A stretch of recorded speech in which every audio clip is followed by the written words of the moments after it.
Do you want that in your hand? Nope. Okay. All right, we're good? We're good. Everybody's good. Okay. Yeah. Okay, well, thanks for joining us. My name's Karen Litinsky. And I'm Shannon Russel. And we are here with Egoless to talk about figuring out life together. Because there's a lot to figure out. There's so much to figure out. Doesn't stop. Exactly. Yeah. So we thought today we would talk about like when we've had like aha moments in our life or like the big wake up call. Mm-hmm. And we thought we would both share just like a little story on what actually happened. And like it's funny now or it's like totally fine now, but at the time it's like a big deal. And it's very confusing and very stressful, and we're just going to talk a little bit about that today, I think. So, and it seems like anyone that you talk to that got into meditation or got into metaphysics or anything like that, there was like a turning point where all of a sudden a whole different world opens up to you, and it's a really exciting experience that kind of eventually tapers out and you want to go back to the... But then there just keeps being more, there right? is, yeah. But that initial climax is almost like when a young kid must be experiencing this world, Earth, for like the first time. Mm-hmm. So like those life milestones almost, hey? Yeah. Mine wasn't that exciting or climactic. It was climactic, but it was basically like an ass kicking of my life. And so how did it start? Well, you share first. I haven't heard yours yet. No? Okay. So you share. Actually the interview that we just had on someone else's podcast, I just talked about it, but I'll try to, it was an hour-long podcast, so we won't make it. I'll shorten it up a lot. For me, I started getting horse training was my passion. I was riding instructor and a horse trainer at this big equine facility, and that's what I did my whole life. And so like you were a cowgirl. I was a cowgirl. Interesting. Yeah, I wouldn't have made that connection actually. No. So that's one of my secrets. Yeah, a little known fact about Karen. Yeah. Very cool. Yeah, so that's what I was doing there, and I was starting to get interested in health.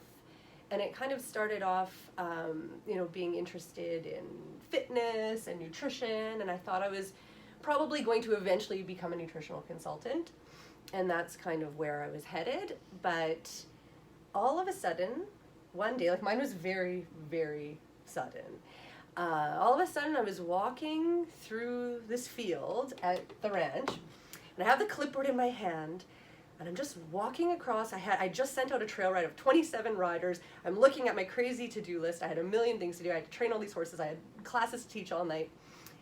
And I'm walking across the field, looking at the clipboard, and I just looked up at the trees, and all of a sudden, everything I knew washed away. It was gone. Oh.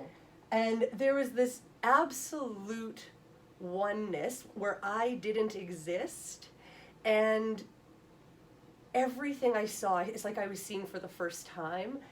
All of a sudden, like we were just talking about HD, all of a sudden life was HD or in color. And it got clear. Like got clear. Instantly clear, like I had been living in black and white. Wow. My whole life. And I thought I was happy in black and white, and then I experienced this color, and I was just like, holy shit.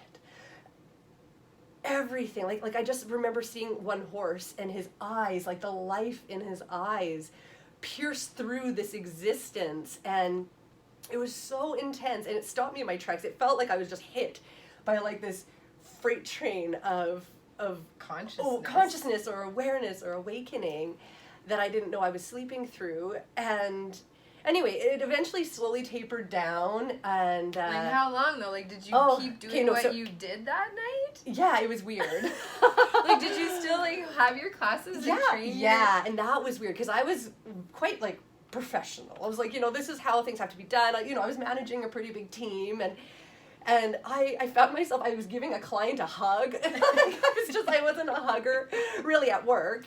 And it was just really, I just had felt like my heart was just completely uncaged, and I was in life with everyone else, and every animal, every insect's life was just as relevant as the life as I had known my own. And like, had you even been working on any of that No, stuff? no, I thought I was becoming a nutritional consultant. I thought that's where wellness was. So you weren't like working on personal growth or spirituality? Oh my God. Not at all. And you're lucky you didn't like flake out with that. Well, like, you're lucky you can handle the experience. Well, yeah. Because what had happened, I remember feeling like I needed because I couldn't think.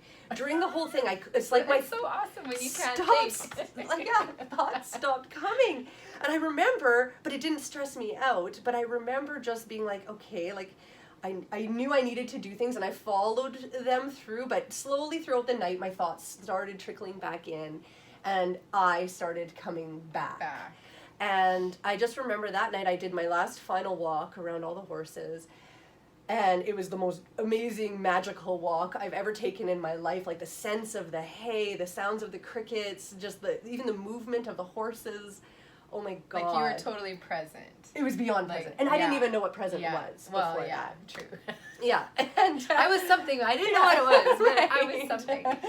Yeah. And so then I got into my car, I shut the door, and I just burst out crying.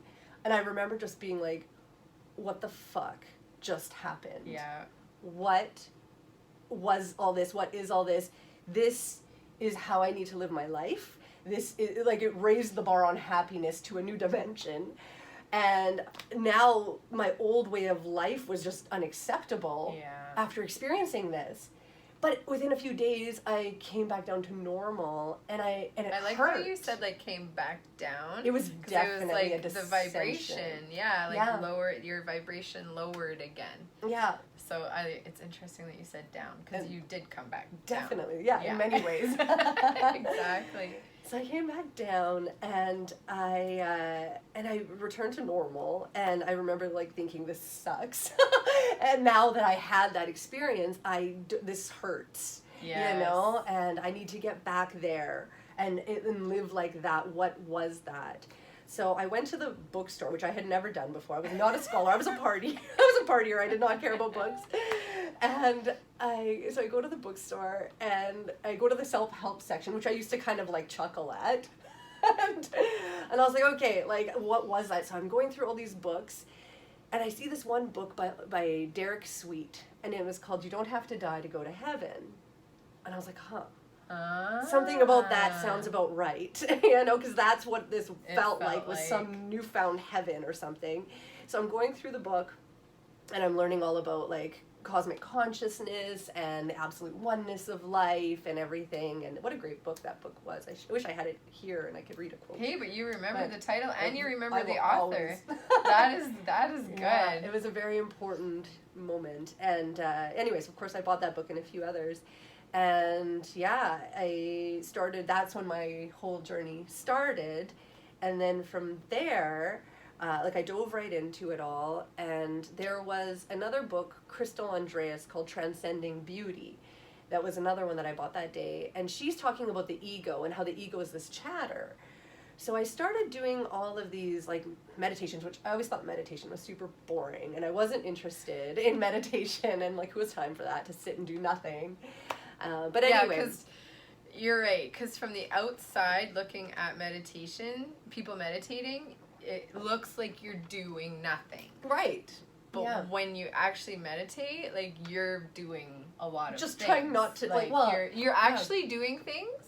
And there's so many different kinds of meditation, but even the fact of, like, there's a lot of meditations out there that try to quiet the mind.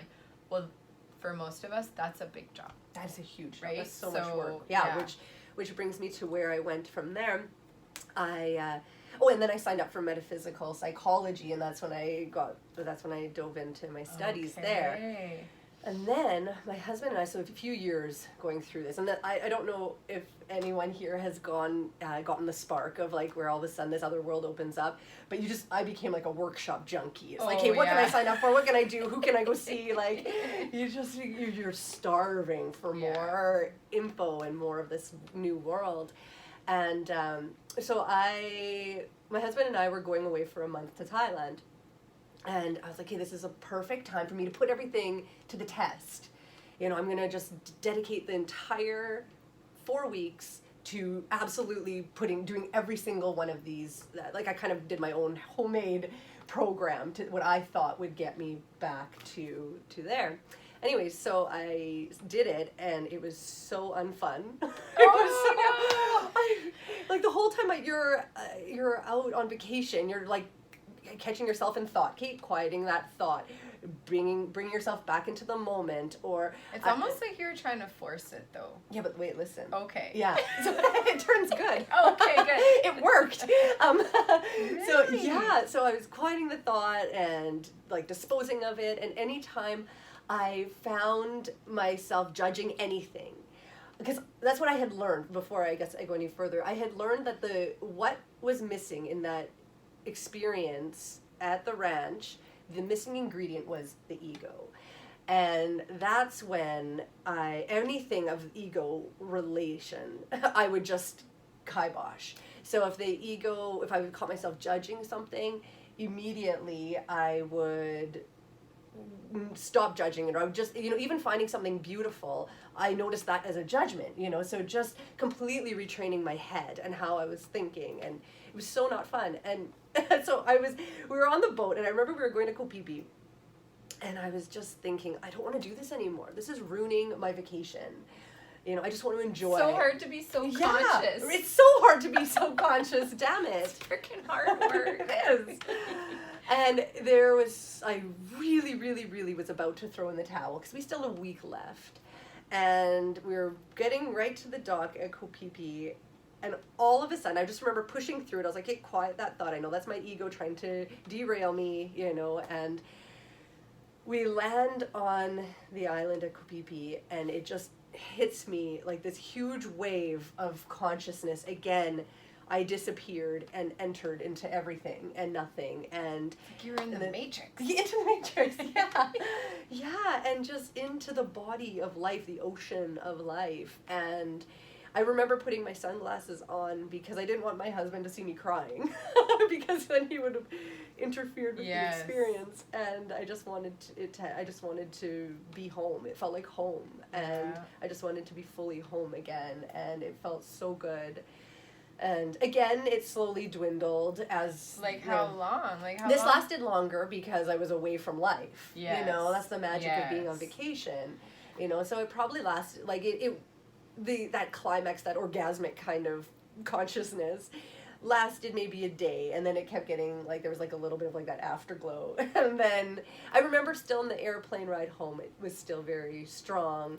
And, but then, and coming home to our house, I remember thinking, there must be an appliance dead. It's too quiet in here. Why is it so quiet in here?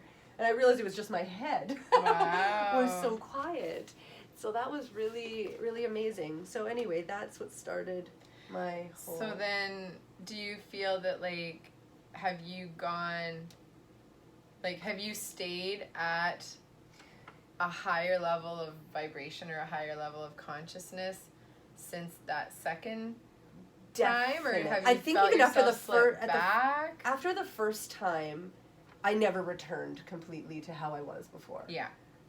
And it's almost like with every breakthrough moment we have, like sometimes we kind of, it's like a wave, three right? steps forward, two steps back. Like you break through and you reach like a new level on the sand where you've never been before. Yeah. But then there is that recede before the next. And definitely, those two experiences were the highest, most intense. That's pretty freaking big. They were huge. And I have, and again, I haven't gone away for another month to do it for a month. But now in real life, living, working with kids, I definitely am not there where I was, but I was almost non-functional a little bit when I was up there. I don't think I could help people as much when I was like in this oblivion. I think it's like you're meant to experience it, to know it's there, but not necessarily be there all the time for the rest of your life. And and it's like it's the motion forward towards it without leaving your whole life behind. Yeah, exactly. Like it's like moving yourself with your life in that direction. Exactly. So. And like, what's that quote? We're not human. No, what is that? We're not humans having a spiritual experience. Yeah. We are spiritual beings having a human experience.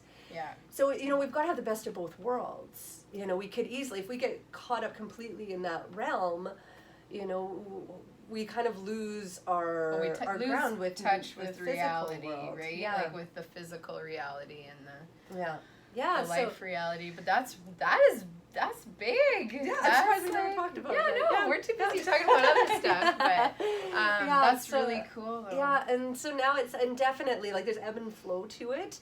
And obviously the more I practice, which my practice after having 2 little kids I know. getting a 15-minute meditation in is success.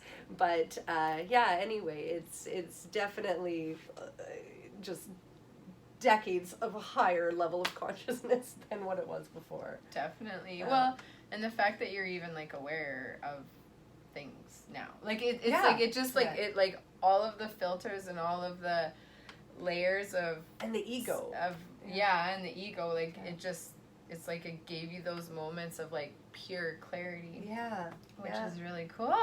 Super cool. So that's what kickstarted mine. Well, we'll chat about mine in another chat. We'll chat about mine because like we try to keep ours to 20 minutes. Around 20 minutes, exactly. But like yours was freaking interesting, and I was like, it got longer than I'm not going to talk about mine until you get this all out. So no, that's totally good. Okay. And so next episode will be all about Shannon. Yeah, which again, mine will probably take 20 minutes as well. So it's good that we're doing one for you and one for me. But I always like to, like with every story or every experience that's shared, I always like to like have like a little parcel that gets wrapped up and like given at the end. Yeah. This little finale. That's right. So what would you say is like your, I don't know, what's your message or what's your learning, or like for someone that's hearing your story right now that like maybe just to know how limited our senses are, and just knowing that there's so much more out there that we're not trained to see, and that you also can see it. You definitely have the power within you to experience absolute unearthly happiness, and just really breaking free of your own confinement and learning to see beyond all of your own conditioning would be. The irony is that you didn't even know, like you didn't plan it, you didn't know it, you didn't know you were open to it, you didn't like the first time, like the second time that it happened, you were working on it, but the first time you had no freaking clue, like you weren't working towards that, you weren't doing personal growth, and so I feel that that's a message within the message, is like sometimes things just happen. And when you're ready for it, even if you don't realize, and even if you don't like, you're